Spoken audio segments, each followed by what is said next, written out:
Ade Sartomo menjawab.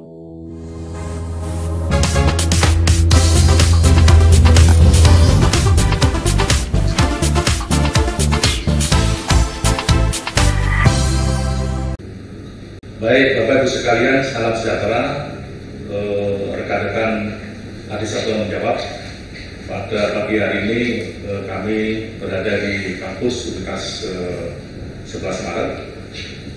Kampusnya kan luas nih, tapi saya berada di tengah-tengahnya. Di antara tengah itu ada tengahnya lagi, yaitu adalah ruang rektor UNS. Bapak Ibu sekalian, di dunia kampus ini sedang banyak bicara, sedang mendiskusikan mengenai kebijakan Pak Menteri, Mas Menteri sebenarnya gitu ya. Jadi 4 kebijakan. Yang pertama adalah mengenai sistem akreditasi perguruan tinggi, yang kedua adalah hak belajar 3 semester, 1 semester ada di dalam, 2 semester ada di luar. Kemudian yang ketiga adalah pembukaan prodi baru, dan yang terakhir mengenai kemudahan menjadi PTN-BH. Dan sekalian, dan rekan-rekan Ade Sartomo menjawab, UNS adalah sebuah kampus yang relatif baru tetapi menjadi leading sektor, menjadi rujukan perguruan tinggi negeri maupun swasta. Nah, saya saat ini sedang bersama Bapak Rektor UNS, Profesor Dr. Jamal Wibowo SHM. Beliau ini adalah semua sudah pada kenal ya, kemampuan manajerialnya institusi luar biasa. Beliau saya kenal sejak menjadi dosen, kemudian dekan, rektor 2, kemudian dirjen, dan sekarang jadi rektor, bahkan menjadi ketua majelis rektor PTN se-Indonesia. Luar biasa. Maka pada saat ini kami berbahagia sekali diterima beliau. Akan saya tanyakan beberapa hal pertanyaan yang berkembang di masyarakat. Selamat pagi dan selamat sejahtera. Ya, rektor ini sudah lama nggak ketemu ya. Assalamualaikum. Sehat-sehat ya. Sehat. Ini loh Mas ya. Baik PTN maupun PTS ya, dengan ada kebijakan Mas Menteri, itu tadi sudah saya sampaikan.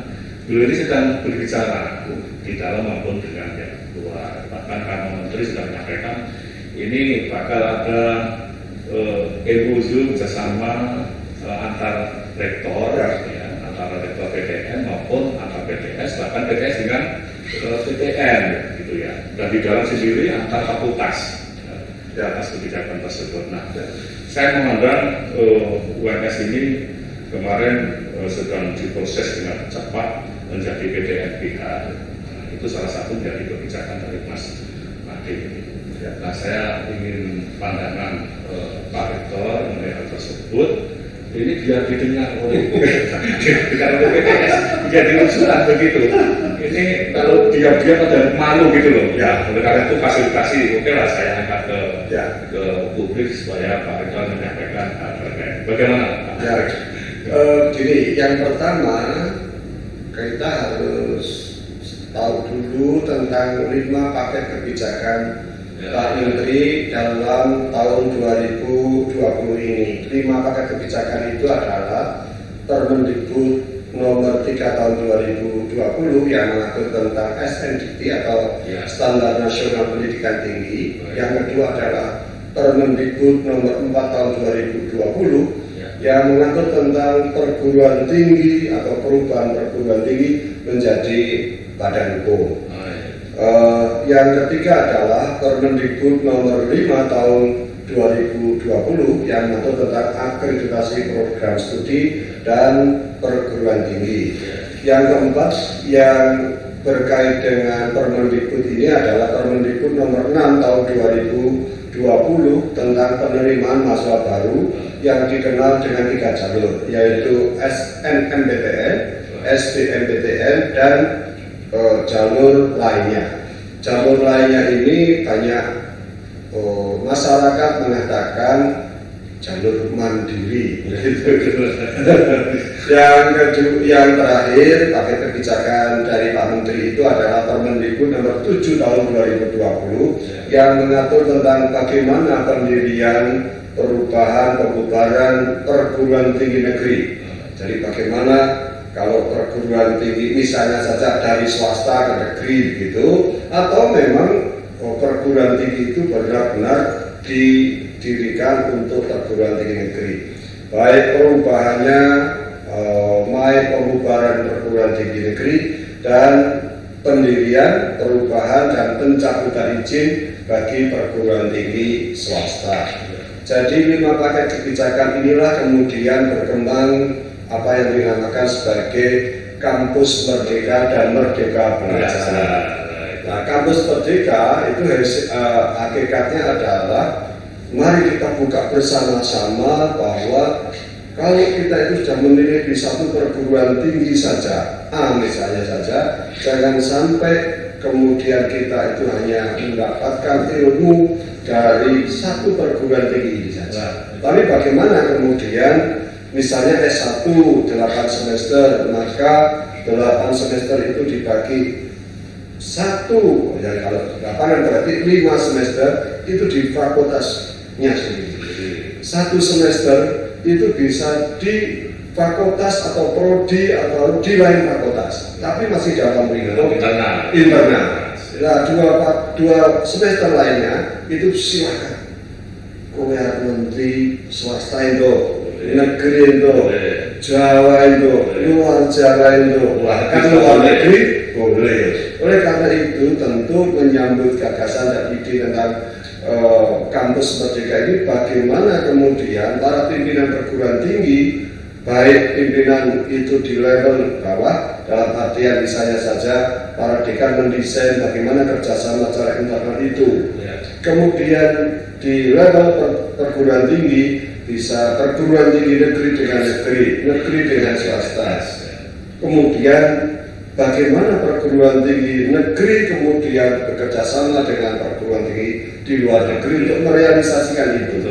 Misalnya saja kalau dalam konteks ini kita harus akui perguruan tinggi negeri itu bisa melakukan kerjasama U2U, artinya universitas dengan universitas bisa kolaborasi antara misalnya saja MRPTN. MRPTN itu Majelis Rektor Perguruan Tinggi Negeri Indonesia, yang berkolaborasi dengan misalnya saja yang sudah kami rintis sekarang ini Adikbud di Washington DC di Amerika, yang di sana ada asosiasi namanya I4, jadi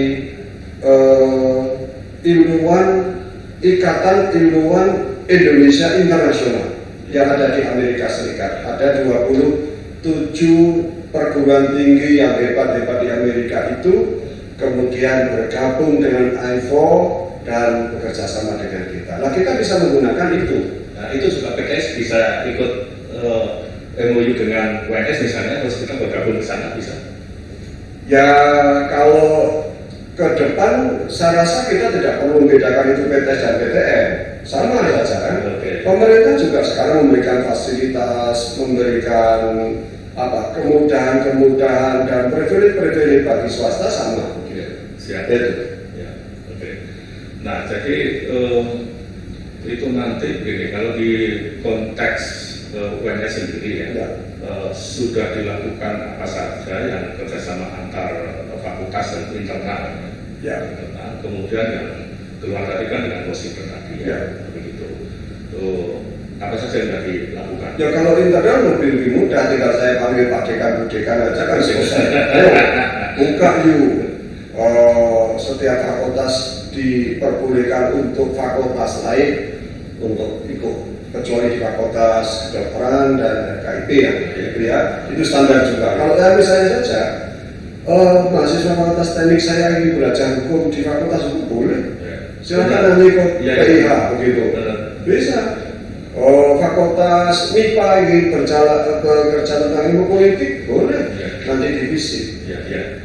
Fakultas pertanian ikut belajar di fakultas ekonomi dan bisnis boleh, silakan nanti. Dan sebaliknya begitu. Jadi 11 fakultas di kami itu terbuka untuk bisa saling masuk dan dimasuki kira-kira begitu ya, mahasiswa dari fakultas atau prodi yang lain. Di tingkat nasional untuk perguruan tinggi saya sudah melakukan kerjasama itu dengan berbagai dan beberapa rektor untuk merealisasi itu. Belum lama ini dengan Andalas. Jadi kalau Andalas sekolah ke sini nggak perlu lagi daftar lagi, cukup mengisi pendaftaran untuk bisa singgah 1 semester atau berapa dan sebagainya bisa. UNESA cukup banyak perguruan tinggi yang nampaknya dengan adanya MRPTN itu kan ikatan pimpinan perguruan tinggi sangat kuat, sehingga kalau kasar ini mahasiswa keluar melu kuliah bilang itu ayo orangnya ini kasih. Jadi selain itu beritahu ya bahwa dulu itu orang sukses itu baik accident, baik usaha sendiri. Saya mau sukses saja kok, ingin tahu teknologi, saya belajar teknologi. Tetapi sekarang didesain oleh universitas bahwa kemampuan sarjana misalnya mau belajar teknik, bisa kerjasama. Itu sudah didesain di dalam kampus kan gitu ya. Nah jadi supaya ini semakin menyatu antara PTN-PTS, tidak ada hambatan dikotomi itu, sehingga sumber daya manusia Indonesia itu cepat berkembang, tidak memikirkan hal seperti itu gitu ya. Nah yang kedua Pak Rektor, ini kemampuan belajar mahasiswa selama ini kan terkotak-kotak hukum ke hukum, tapi setelah masuk ke lapangan ternyata tidak, tapi bervariasi gitu kan. Nah barangkali saya menyinggung tentang PTN BH itu ya. Kalau swasta dulu ada yang mau negeri gitu ya. Nah yang negeri aja mau swasta. Nah, kira-kira kebebasan apa saja setelah PTN BH ini? Ya, satu kalau di negeri ya Prof. Ade, jadi di PTN negeri itu kan ada 122 perguruan tinggi yang negeri. Kalau kita melihat desain pemerintah terhadap ini adalah dari 122 itu kan diklasterkan menjadi 3, yaitu perguruan tinggi PNBP atau Satker, kemudian PNBP BLU dan PLBB dan perguruan tinggi BLU dan perguruan tinggi Badan PON. Satker itu level terendah kira-kira begitu. Level terendah itu bagaimana governance dalam tata kelola perguruan tinggi itu bisa dilakukan. Jadi PTN-PTN yang baru masuk dulu ya Satker. Ya benar. Ya Satker kan. Ya Satker itu diutamakan pada governance. Jadi bagaimana perguruan tinggi Satker itu bisa mewujudkan good university governance yang bercirikan ada transparansi, ada akuntabilitas, ada responsibility, dan ada equity atau keadilan di situ. Kita sekarang masih paling banyak ini, sekitar 77 perguruan tinggi yang Satker ini. Kalau sudah agak gede, itu maka dari Satker meningkat ke BLU pada layanan umum. Di BLU itu apa? Ada flexibility. Fleksibilitasnya misalnya dalam bidang keuangan, dalam bidang pengelolaan aset, dalam pengelolaan SDM. Ini menjadi fleksibilitas yang bisa dinikmati. Misalnya aset.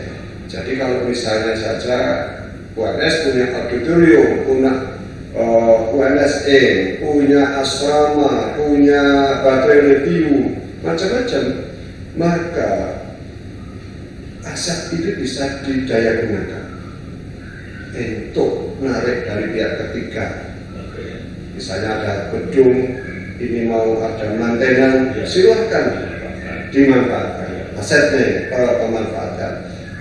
Kemudian SDM, perguruan tinggi BLU nek kurang dosennya rekrutmen, namanya dosen tetap non PNS, dosen BLU. Kami punya cukup banyak ini. Nah, dosen tetap non PNS yang ini tidak mungkin bisa dilakukan oleh rekan-rekan Satker.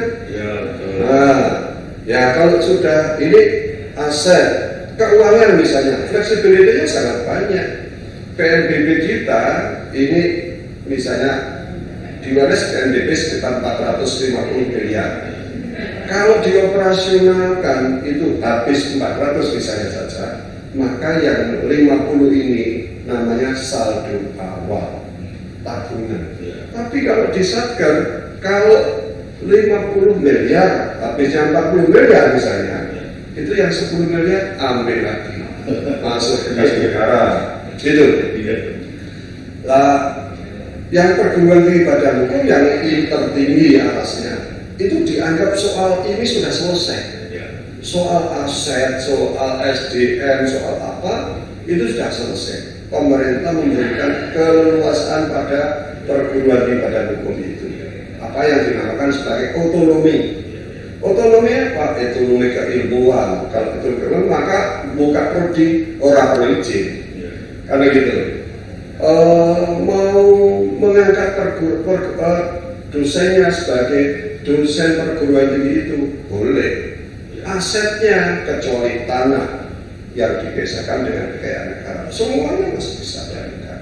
Dan goalnya kalau perguruan tinggi badan hukum itu, you tak kasih kebebasan, tetapi you tak kasih tanggung jawab. Apa? Wujudkanlah menjadi 500 terbaik perguruan tinggi di dunia.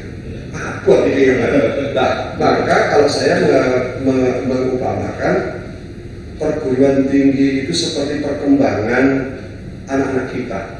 Anak-anak kita itu misalnya TK dan SD itu kalau dikasih uang, misalnya anak TK sehari dikasih 1.000, maka kalau pulang ibunya itu nanyakan duitmu cila itu sok-sok malah ibunya akan diulang apa duitmu cila isin nih begitu masih, maka mana ambil duitnya itu sama ibunya, masukkan kantor lagi, besok pagi cairkan lagi mungkin. Nah itu dari sisi keuangan. Kalau BRU duit masih ada, masih nih tabung. Besok kalau mau beli sepatu atau beli apa, tinggal dari tabungan itu. Nah BRU tadi tabungan-tabungan itu bisa untuk bangun gedung, bisa untuk menyekolahkan, bisa mengganti inventarisnya. Kalau BRU seperti ya anak-anak SMP, SMA. Kalau hari itu diberi pagi, sore ditanya masih di, ya udah tabung atau di bawah saja. Tapi kalau pada perguruan tinggi yang badan hukum itu sudah seperti anak yang sudah menikah. Udah diberi kebebasan, udah ditanya-tanya lagi. Kamu gajinya berapa nih? Enggak pantas kalau orang tua nanya gajinya berapa. Paling ada kekurangan orang tua ngasih. Terus yang namanya PPPTNBH. Nah itu konstruksinya Pak. Nah, betapa sulitnya kalau misalnya saja perguruan tinggi swasta kita yang jumlahnya lebih dari 4.400-an dengan kalau kita melihat misalnya salah soal akreditasi 4.400, kalau sekarang dengan perguruan tinggi negeri kan jadi 4.500 sekian, hampir 4.500 dengan banyaknya perguruan tinggi swasta dan minimnya perguruan tinggi swasta yang terakreditasi institusi A, itu berarti disparitasnya sangat jauh. Ya kita ini kan nggak ada 100 yang terakreditasi, ya nggak ada 100. Yang PTS mungkin hanya sekitar 30-an sekian. Dari 4.000 sekian, gitu ya. Artinya apa? Ini kondisi yang menurut saya cukup memprihatinkan dari sisi quality atau mutu. Persis ya. Nah jadi begini ya Bapak Ibu sekalian, rekan-rekan ada satu menjawab. Beliau tadi sudah menyampaikan 3 pokok ya, kalau saya rekam dengan Pak itu.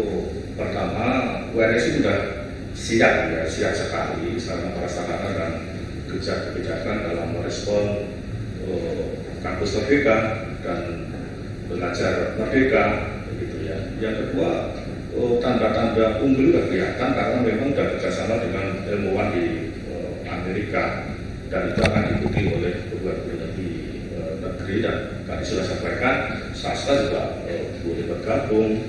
Nah terus yang ketiga terakhir tadi kesenjangan quality antara BTN BTS itu diakui ya, bahwa BTS itu terutama di daerah maaf ya masih harus berjuang keras untuk maju. Nah ini saya sampaikan kepada beliau agar supaya bisa berburu kan gitu ya.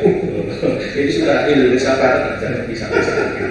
Dan yang terakhir bagi kalian pemirsa, ada satu menjawab tadi sebelum kami diskusi ini di UNS itu ada pusat Javanologi ya, yang maju pesat dan dunia itu kan belajar Indonesia ternyata belajar Javanologi pusatnya di UNS ini. Nah ini kami sangat terima kasih, saya juga sering mengikuti itu. Pak Rektor ini waktunya sedikit, Pak Rektor juga punya ada acara rapat layar. Kami mengucapkan terima kasih sudah terima. Nah diskusi ini cukup bermanfaat. Ya. Baik, bagus sekalian dan rekan Aisyah menjawab. Mudah-mudahan apa yang disampaikan Bapak Rektor, Profesor Dr. Jamaludin SHM ini bermanfaat bagi masyarakat. Saya ucapkan terima kasih, sampai jumpa.